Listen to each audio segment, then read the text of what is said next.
Amados irmãos, amadas irmãs, nós estamos vendo o exercício do Espírito e as armas espirituais.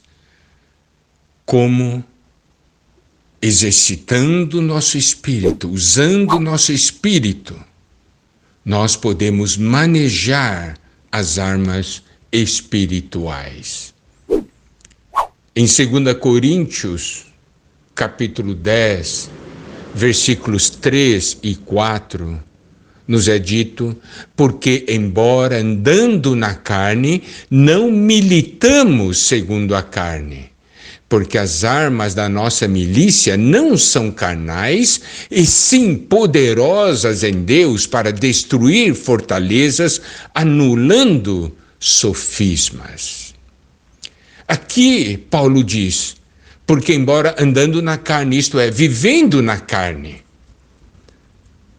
eles estavam ainda no seu corpo físico, vivendo na carne. Mas ele diz: embora eu viva na carne, nesse meu corpo físico, eu não milito, eu não luto segundo a carne. Por quê? Porque as armas da nossa milícia, as armas da nossa luta, as armas da nossa guerra não são carnais, e sim poderosas em Deus para destruir fortalezas, anulando nós sofismas. Olha só, nós estamos em uma guerra espiritual. E se nós estamos em uma guerra espiritual, não podemos usar as armas da carne.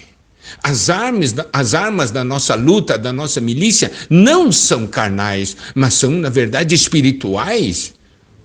Nós não lutamos segundo a carne. Nós precisamos andar de acordo com o Espírito e usar as armas espirituais. Um grande problema, amados irmãos, amadas irmãs, é que no nosso viver diário, nós estamos acostumados a usar as armas da carne, as armas carnais. Muitas vezes não sabemos usar as armas espirituais porque nós não vivemos no Espírito. Romanos capítulo 8, versículo 4 diz: a fim de que o preceito da lei se cumprisse em nós, que não andamos segundo a carne, mas segundo o Espírito. Aqui nos mostra quando nós andamos segundo o Espírito, a palavra de Deus é cumprida em nossa vida. E um outro versículo que nos mostra, de uma maneira muito clara a respeito dessa guerra espiritual, está em Efésios capítulo 6, versículo 12. Porque a nossa luta não é contra o sangue e a carne, e sim contra os principados e potestades, contra os dominadores deste mundo tenebroso, contra as forças espirituais do mal nas regiões celestes. Se a nossa luta fosse contra sangue e a carne, talvez pudéssemos usar armas carnais, mas a nossa luta não é contra sangue e a carne, e sim contra principados e potestades, contra as forças espirituais. Então as nossas armas não devem ser carnais, mas espirituais. E essas armas são poderosas. É o que está em 2 Coríntios 10, 4.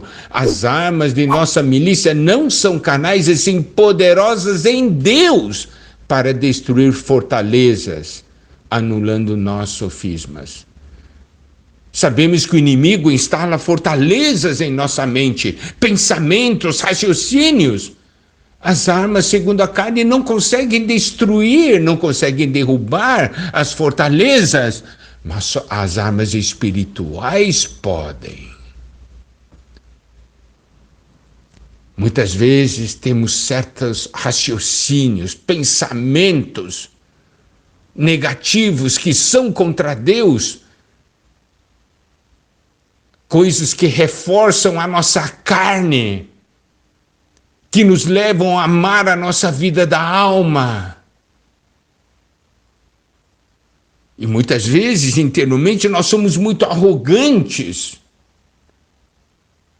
Preferimos o nosso conhecimento, não queremos o conhecimento de Deus.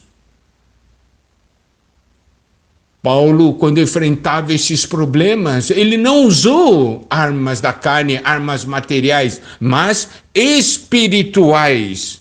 Somente as armas espirituais são adequadas para a guerra espiritual.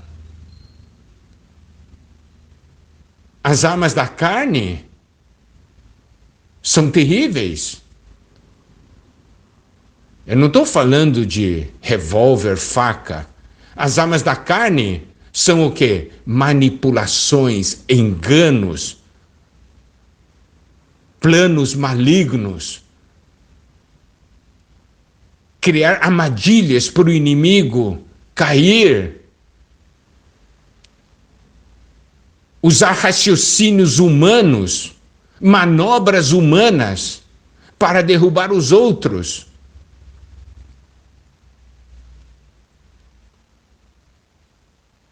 Você sabe, quando o inimigo coloca fortalezas em nossa mente, as nossas ideias, nossos pensamentos são de como eu posso me proteger, como eu posso derrubar aquela pessoa,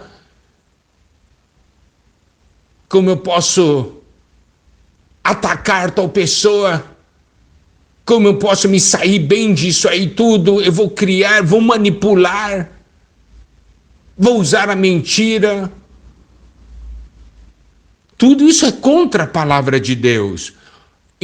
Essas são as armas que o mundo usa. São as armas carnais, métodos carnais. Métodos da carne. São essas armas que nós usamos quando surge um problema, quando há uma situação. Que armas nós usamos? Que o Senhor possa nos iluminar.